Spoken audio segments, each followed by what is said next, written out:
Hi, I'm Allie Carthright, mindset coach. When I started working with Laurie-Ann, I was lost as to what exactly I needed to do to meet my lofty speaking and business goals. I had no real sales process set up, and she taught me her easy and effective sales strategies. I got booked to speak and attracted my ideal clients.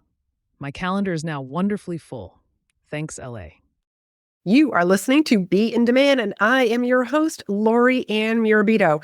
Are you a coach, a consultant, or a service provider? Well, you are in the right place because this podcast is all about how to leverage speaking opportunities as your best form of marketing, get positioned as the expert, and monetize your message. This is a speaker breakthrough session where somebody just like you from the audience has raised their hand to say, I would like a live coaching call. So if you would like to book your own speaker breakthrough session, stick around to the end and I will tell you how you can do that. Adam, welcome to the show. Good morning. Good morning, Laurie-Ann. Thank you so much for having me. Well, thank you for, raising your hand for this speaker breakthrough session. So, Adam, can you just share with me, what do you do and who do you help? Sure. What I do is help people, which people?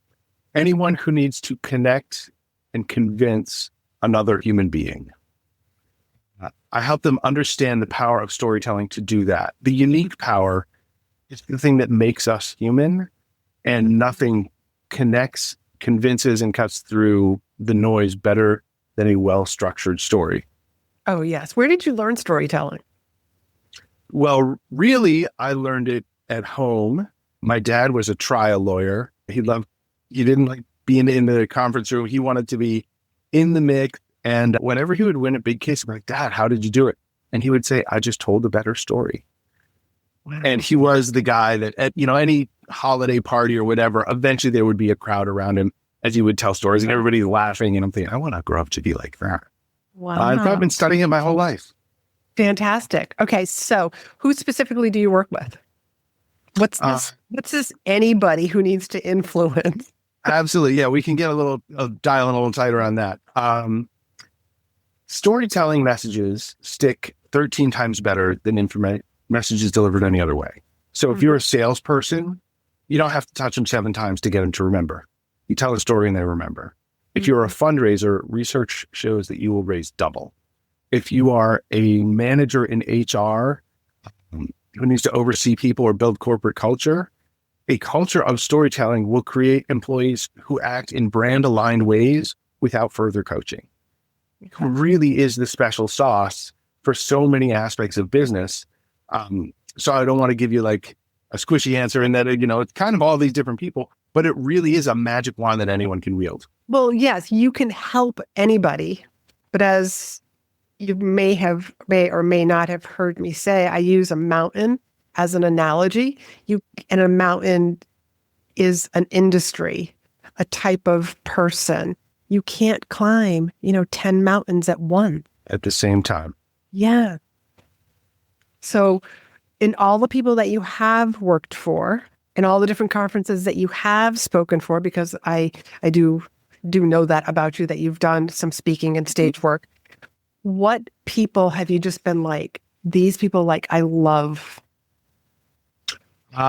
In that case, I would say the education industry has been it's meaningful in that the fundraisers, you can see their eyes like light up green in positive ways. They understand exactly how to apply this. But then classroom teachers will be in the same exact presentation saying, oh, I'm going to be able to connect with my students better. And that, right, whenever you're helping kids, that always feels like a day well spent. Yes. Okay. So education. Who else? Sales teams. Sales is brutal. Yep. And everybody wants to lead with data. And it is the wrong way to speak. It actually shuts down the part of your brain that can care. Yeah. I used to, when I spoke in leadership, there was a line in my speech where I said, what child ever asked their parents, tell me a bedtime statistic, Mom? None. They say, tell me a bedtime story, Dad. Yeah. And what's so fascinating is once the story gets rolling, then your brain gets hungry for data. It wants that stuff and it can hold on to it as long as you do it in the right sequence. All right. Sales team. I love that you're pushing me on this. Fundraising. Fundraising is a big one in that it's the purest form of sales, right? You give me your money and I will give you nothing. Like the warm feeling that you helped. But that's a form of sales that does benefit people who really need it, or the environment, which benefits us all. So actually, if I had to pick between corporate sales and fundraising, I'd rather help fundraisers. Okay. And there's a lot of work out there for fundraisers. I have a friend, she speaks for philanthropy. She has a consulting practice. She doesn't like to do the work with hospitals anymore, but she does the speaking to get the clients, and then she brings them into her company, and that's what she is. She is a consultant to help them raise more money. So you're already networking with me, so I'm going to introduce you to her because thank you very much. And she's a speaker, so she might even be able to refer you to other conferences, which brings me to, one of the things that you wanted to get out of this call was to get in front of the right conferences. So one of them is building relationships with people who have hired you. Like, go back and start connecting with them and asking them, like, who else should I be talking to? Even if you just do a market research, hey, what's new in the conference world? You got any sales trainings, that you need to have a speaker for? If you are speaking someplace, somebody else was just asking me this question. If you're speaking somewhere, actually, I think it was you in your email last night. If you're speaking somewhere, invite people to come and hear you speak. Invite them to see you. If you already know, like, hey, I'm going to be in this area. You're close to the Boston area, like tap into their conference. Like the Heinz Auditorium. Yeah, sure. Okay, like that's a big conference center. It's just one of many that are in the Boston area. Well, they have an agenda on their website that will tell you all the conferences that are coming. So that's a great way to reach out to them and say, like, hey, I'm in the area. Some of these agendas actually go months out. So they may have other speakers. Here's another one. I'm attending PodFest in a couple of weeks. And they did this last year, but I just realized it this year. This is a conference app. Well, guess what else is on there? It's not just PodFest.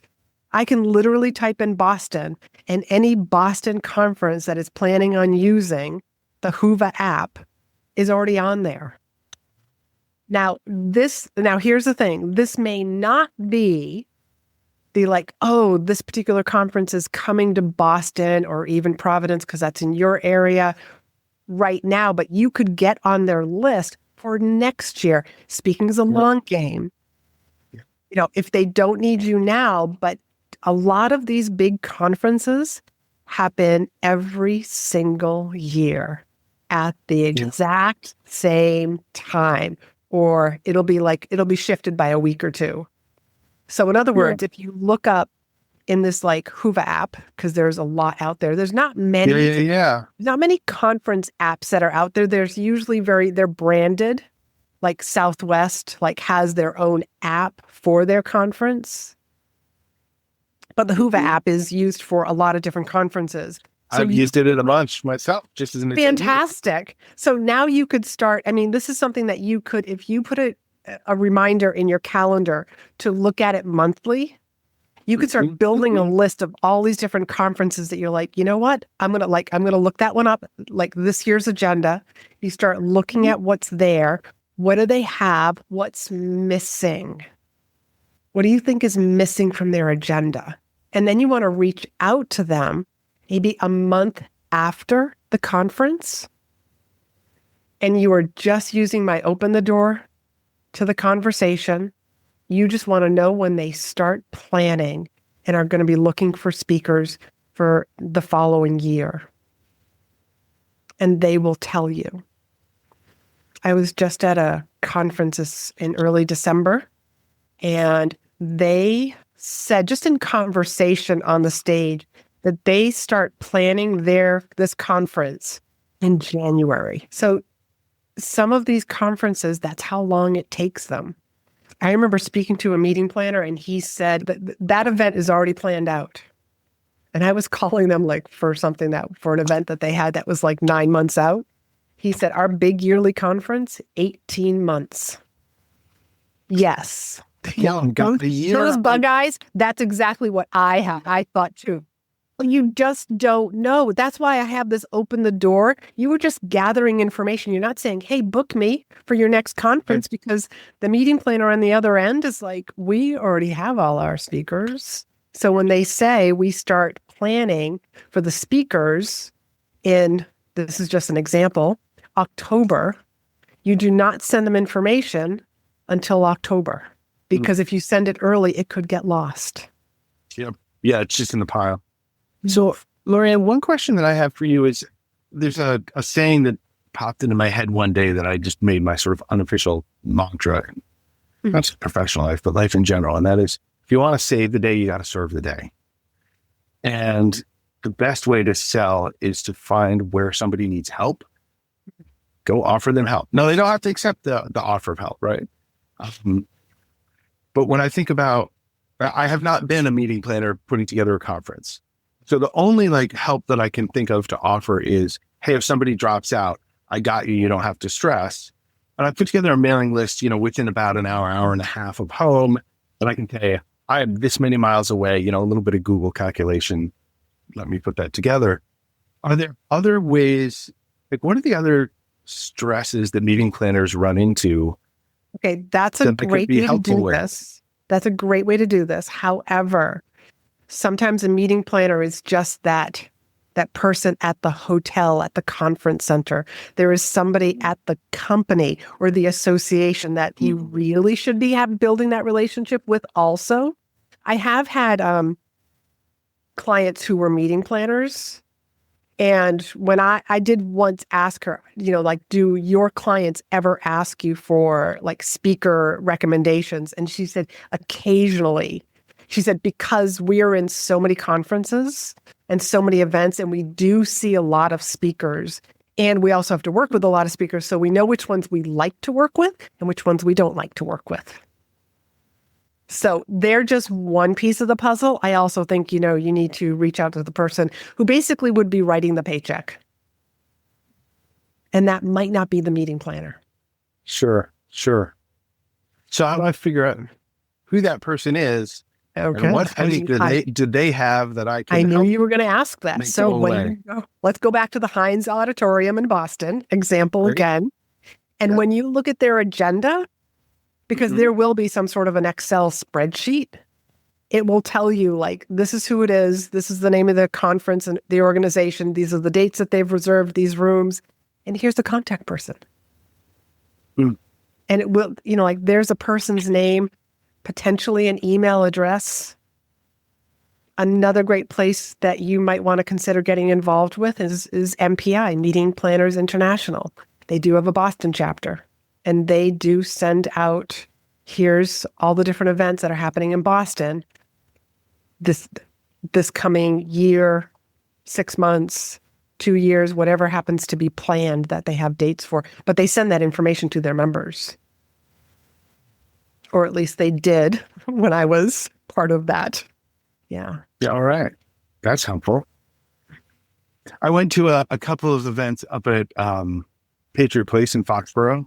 Yes. And I talked to a couple of the folks just sort of working the event, on the Foxborough team. I found some people with walkie-talkies. I was is there a list that goes around of what's coming up? And there wasn't one. I couldn't find one on the website.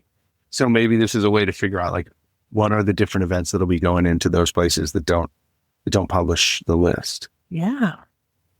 Independent Association. You're great with relationships.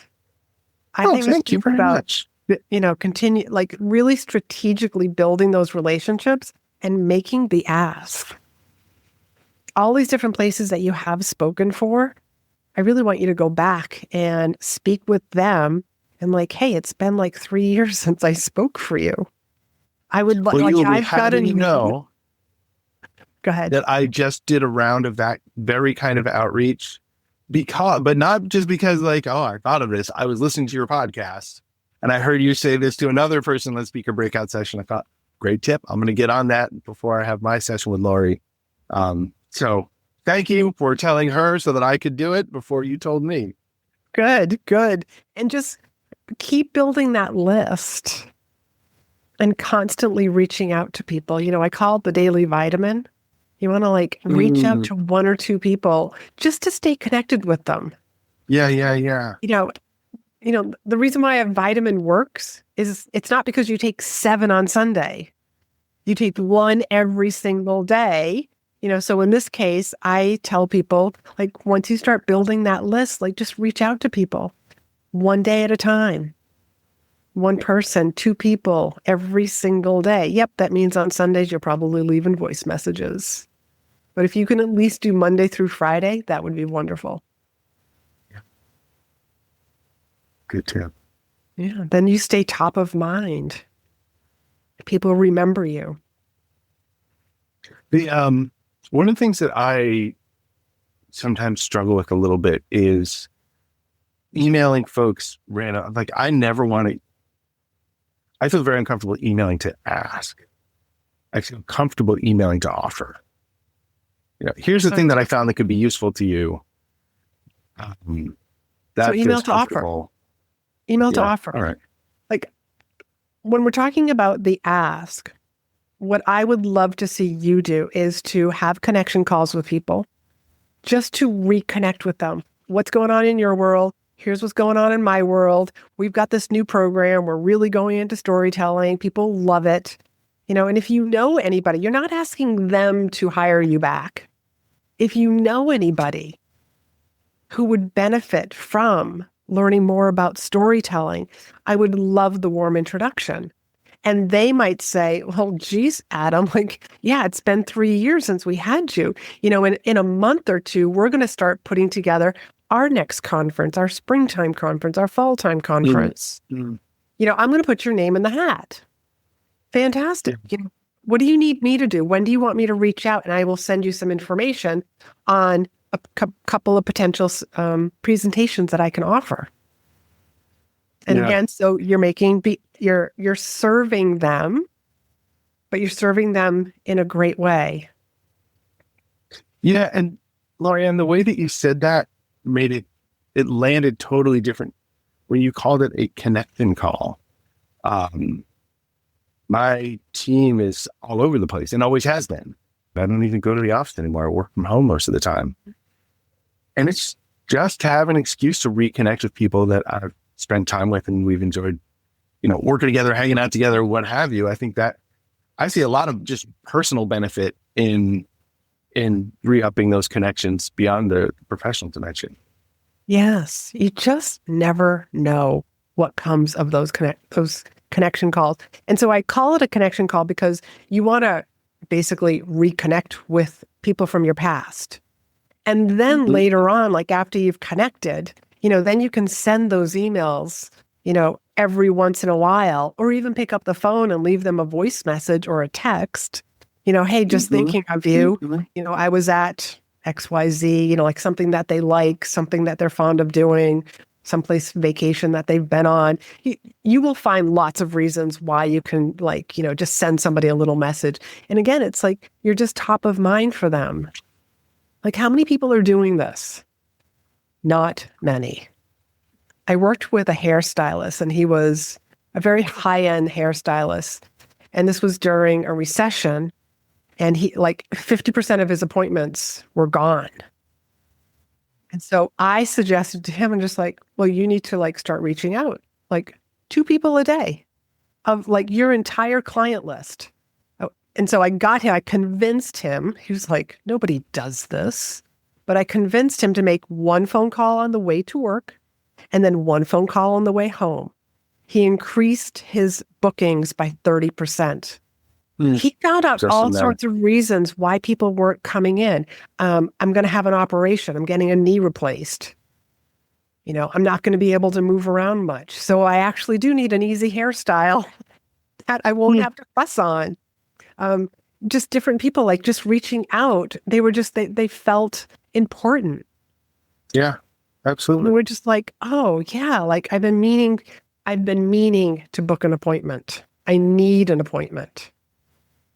There's I think you just so solved wonderful. another problem for me, What? which is I've used HubSpot forever for like, cold outreach and stuff, but it's so overwhelming. There's so many names in there, basically all of whom I don't know.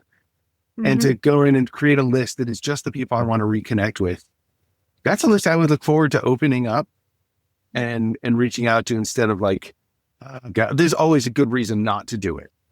Yeah. And this would feel a lot better. So thank you that you solved another thing. You're welcome. Okay. The bill's in the mail.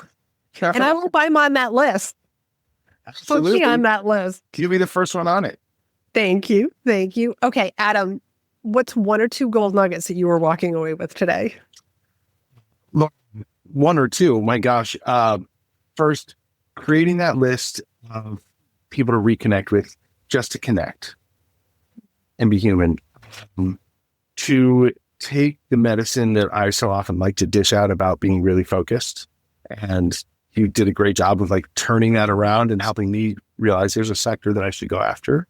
And then this also the strategy of how to go after venues that host lots of conferences and do the sleuthing to figure out who's behind them and reach out in a timeline, understanding like you plant now, you water and tend throughout several seasons, and then you can harvest, and okay, that's fine. But at least knowing when to plant, that's a big deal. Yeah. Fantastic. So tell people where they can find you, follow you, and learn from you. Laurie-Ann, they can go to Russell and Spark. That's RUSTLEANDSBARK. Russell like the sound, Spark like light, russellandspark.com/story. And you can learn all about the story practice there, or, general agency stuff, but that's not what we're here for. Wonderful. And so I'll make sure that link is down below as well, because I think what you're doing around teaching people about storytelling is it's so important that we all need to tell better stories. Thank you. And it's fun. Yes, it is fun. Okay, thank you very much. And if you would like a speaker breakthrough, hold on. Are you tired of hearing crickets on social media? Wondering where to get seen by the right people? Or frustrated with the growth of your business? Then the Speaker Breakthrough session is just for you. During this free 20-minute discovery call, I'll help you recognize where you're leaving money and opportunity on the table. You'll walk away with tips and a strategy to leverage speaking opportunities to get positioned as the expert, visible to the right people, and monetize your expertise. Book your call at speakandstandout.com/SBS for Speaker Breakthrough Session.